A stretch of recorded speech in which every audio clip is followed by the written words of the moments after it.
سید علی حسینی خامنه‌ای। ইরানের সর্বোচ্চ নেতা আয়াতুল্লাহ আলী খামেনি শনিবার বিমান হামলায় নিহত হয়েছেন বলে রাষ্ট্রীয় সূত্রে জানানো হয়েছে।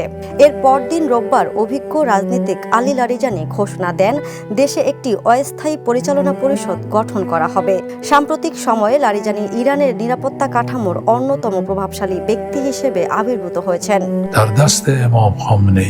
তিনি সুপ্রিম ন্যাশনাল সিকিউরিটি কাউন্সিলের সচিব হিসেবে দায়িত্ব পালন করছেন এবং পারমাণবিক আলোচনায় আঞ্চলিক কূটনীতি ও অভ্যন্তরীণ বিক্ষোভ মোকাবেলায় গুরুত্বপূর্ণ ভূমিকা রেখেছেন। যুক্তরাষ্ট্রের নিষেধাজ্ঞার মুখে পড়লেও তিনি ওমানের মধ্যস্থতায় ওয়াশিংটনের সঙ্গে পরোক্ষ আলোচনায় যুক্ত ছিলেন। পারমাণবিক ইস্যুতে তিনি তুলনামূলক বাস্তববাদী অবস্থান দেখালেও সরকার বিরোধী বিক্ষোভ দমনে তার ভূমিকা ছিল কঠোর। লারিজানি সাবেক রেভলিউশনারি গার্ড সদস্য এবং 2008 থেকে 2020 সাল পর্যন্ত পার্লামেন্ট স্পিকার ছিলেন। তার সময় 2015 সালের পরমাণু চুক্তি স্বাক্ষরিত হয়। 1958 সালে ইরাকের নাফাজের জন্ম নেওয়া লারিজানি প্রভাবশালী ধর্মীয় পরিবার থেকে উঠে এসেছেন। খামেনির ঘনিষ্ঠ সহযোগী হিসেবে তিনি দীর্ঘদিন নীতি নির্ধারণী মহলে সক্রিয় ছিলেন। আন্তর্জাতিক ডেস্ক, দ্য নিউজ।